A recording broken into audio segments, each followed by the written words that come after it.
गर फिरदौस बर रोए जमी अस्त, हमी अस्तो हमी अस्तो हमी अस्त।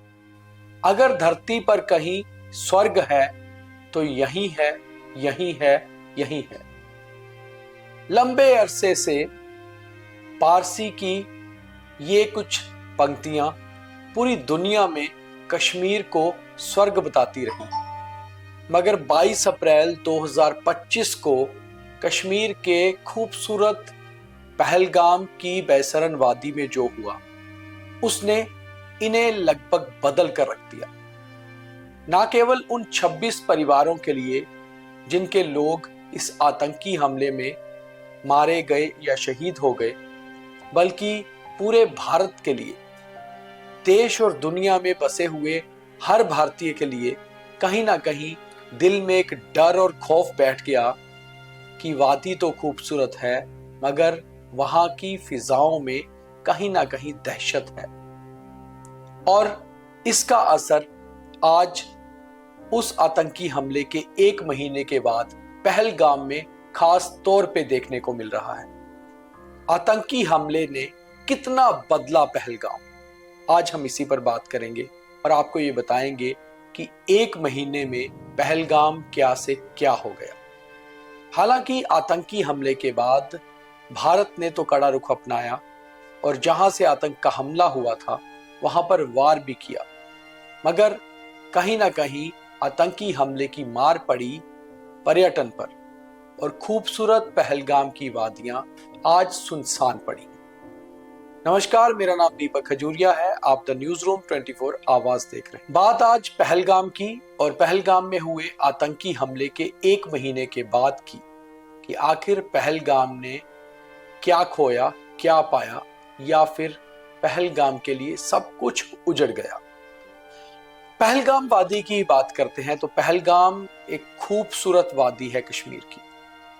कोई भी जब कश्मीर घूमने जाता है तो पहलगाम जो साउथ कश्मीर में है और गुलमर्ग जो नॉर्थ कश्मीर में है, शायद ही इसे कभी मिस करता हो। और फिर पहलगाम पहुंचने के बाद पहलगाम की खूबसूरत वादियां, अरू वादी, बेताब वादी और बैसरन वादी, पहलगाम रुक के सैलानी हमेशा 3-4 दिन तो बिताते ही थे। पहलगाम की ही सिर्फ बात करें तो पहलगाम में ही कुल मिलाकर 2500 होटल्स और लॉजेस हैं, करीब 200 रेस्टोरेंट्स और कैफेज हैं, मगर आज ये सब खाली पड़े हुए हैं। साहब आ जाइए, डिस्काउंट दे देंगे। आज होटल्स के बाहर खड़े हुए होटल के स्टाफ के लोग इस तरह से आवाजें लगाते हैं अगर कोई पहलगाम की मार्केट में पहुंचता है। और कुछ होटल्स तो 22 अप्रैल के बाद खुले ही नहीं। ऐसा नहीं है कि ये होटल्स बंद हो गए, क्योंकि खुलते तब हैं जब यहाँ बुकिंग होती है। कई सारे होटल्स से बात करने पर यह पता चला कि 22 अप्रैल के बाद जितनी भी बुकिंग्स थी वो कैंसिल हो गई और उसके बाद तो फिर होटल्स में पर्यटकों का आना हुआ ही नहीं। अमूमन आम तौर पे ये मई महीने की जो बिलखती हुई प्रचंड गर्मी होती है, इस समय कश्मीर पूरी तरह से सैलानियों से, पर्यटकों से गुलजार होता है। देश और दुनिया के अलग अलग हिस्सों से लोग कश्मीर पहुंचते हैं। और अगर मई की ही बात करें तो मई में खास तौर पे पहलगाम में गाड़ियों के हॉर्न ऐसे बजते हैं कि मानो यहाँ कोई मेला लगा। पार्किंग लॉट्स में गाड़ियां लगाने की जगह नहीं होती, बाजारों में रौनक होती है।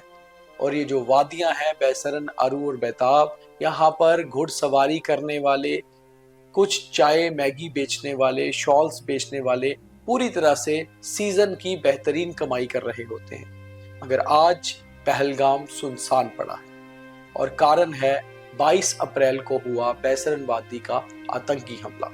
आज 22 मई है।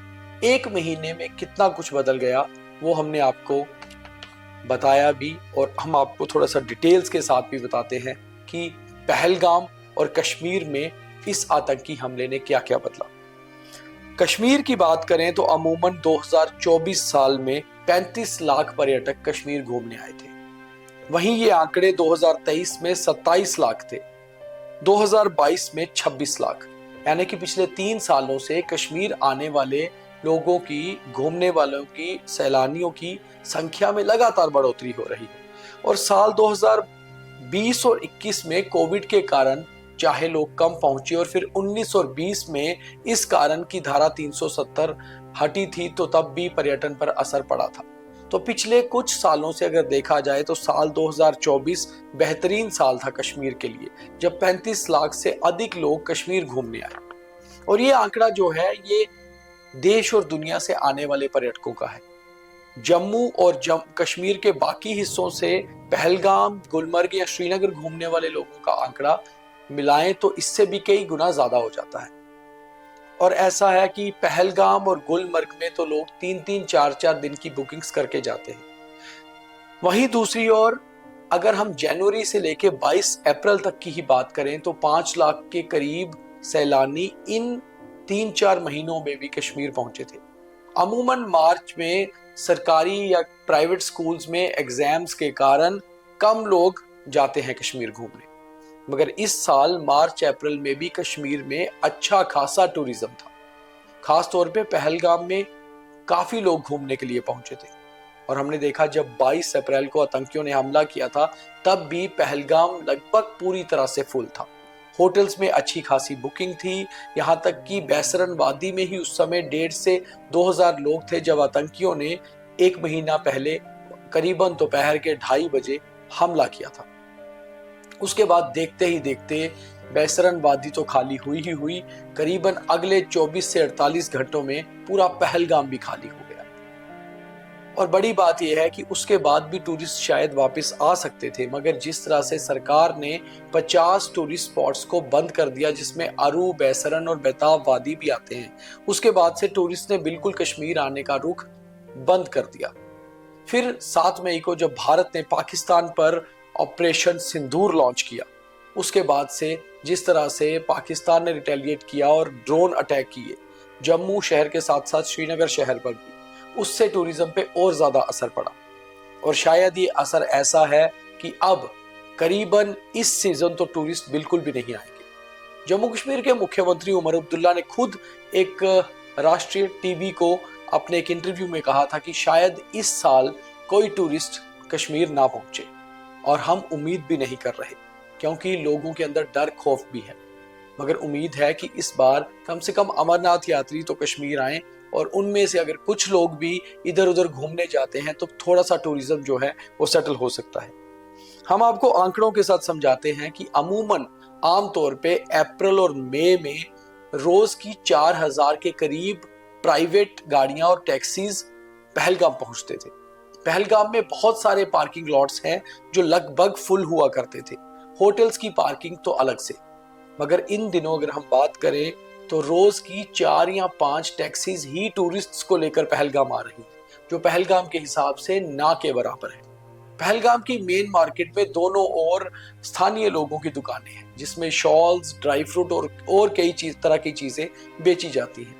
लगभग दुकानें बंद पड़ी हुई हैं। कुछ दुकानदारों से बात करने पर यह पता चला कि पूरा पूरा दिन कोई ग्राहक उनकी दुकान पर नहीं आ रहा। ऐसे में वो अपना घर चलाएं तो कैसे?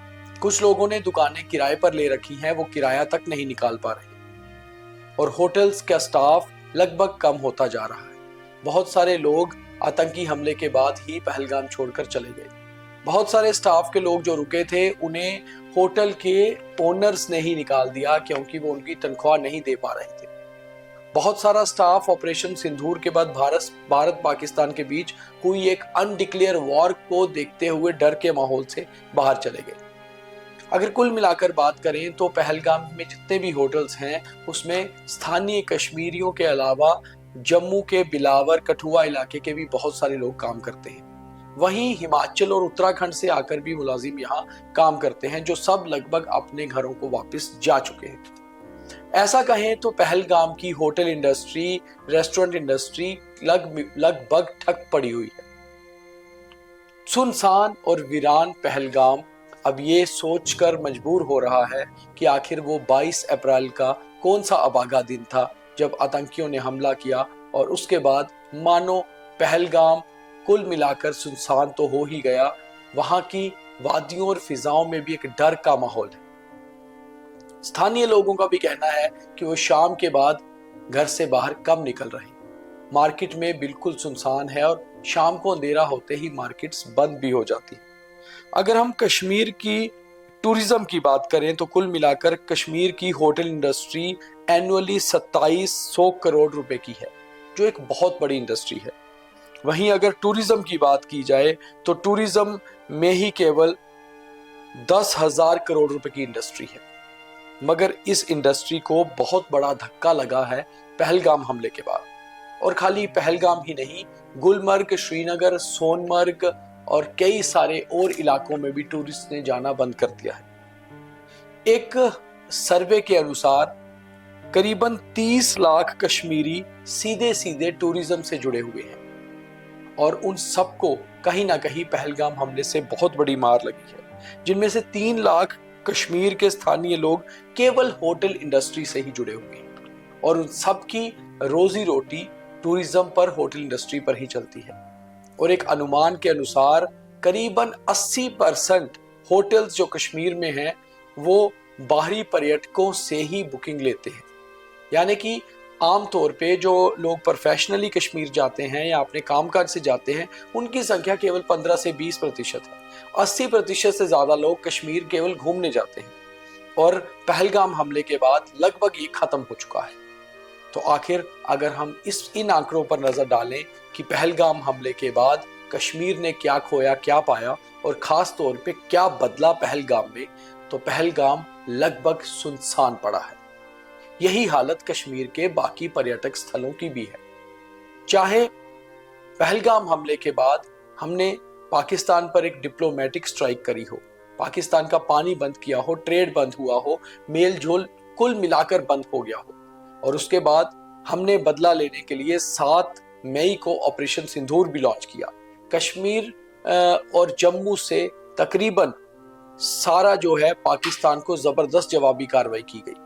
पाकिस्तान में 9 आतंकी ठिकानों को ध्वस्त कर दिया गया, 100 से ज्यादा आतंकियों को मार गिराया गया। पाकिस्तान के एयर बेस ध्वस्त कर दिए गए, उनका एयर डिफेंस सिस्टम तबाह कर दिया गया। मगर इन सब से कहीं ना कहीं हमारा बदला पूरा होता है, मगर हमारे अपने ही कश्मीर में जो सुनसान पड़ी है उसकी भरपाई कैसे और कब होगी, शायद ये कोई नहीं बता पाएगा, ना सरकार, ना वहां की होटल इंडस्ट्री और ना आम लोग। और शायद अभी सैलानियों को कश्मीर वापस लौटने में बहुत समय लगेगा। ऐसा हम नहीं कह रहे, पहलगाम के स्थानीय लोग भी कह रहे हैं। वो महसूस कर रहे हैं कि पहलगाम में जो हुआ वो वाकई में बहुत बड़ा था। कुछ लोग याद करते हुए ये भी बताते हैं कि 1995 में पहलगाम से ही 6 फॉरेन टूरिस्ट जो थे वो भी अगवा कर लिए गए थे हरकत उल अंसार के आतंकियों द्वारा। उनमें से एक का शव मिला था, एक आतंकियों के चंगुल से भाग निकला था और 4 का अभी तक पता नहीं है। तब भी कुछ साल लग गए थे सैलानियों को वापस पहलगाम का रुख करते हुए। मगर 22 अप्रैल 2025 को जिस तरह से नाम और धर्म पूछ के चुन चुन के पर्यटकों को मारा गया, शायद कई सालों तक ये दाग पहलगाम से नहीं धुलेंगे, नहीं मिटेंगे और शायद पहलगाम वापस उस तरह से गुलजार हो। तो ये था पहलगाम का 1 महीना, जो वाकई में अपने आप उन टूरिस्ट की चीख पुकार और दर्द को बयां कर रहा है। और साथ ही साथ पहलगाम सुनसान हो गया है, क्योंकि उन वादियों में ठंडक और मौसम की फुहार तो है, मगर कहीं ना कहीं एक दर्द, चीख पुकार और एक खौफ, आतंक का माहौल भी। तो पहलगाम में क्या बदला ये हमने आपको बताया। आपको ये स्टोरी कैसी लगी? ज्यादा से ज्यादा लाइक, फॉलो, शेयर करिए। और पहलगाम को लेकर अगर आपका भी कोई एक्सपीरियंस है 22 अप्रैल से पहले का या बाद का, तो जरूर हमें DM करके बताएं। बहुत धन्यवाद।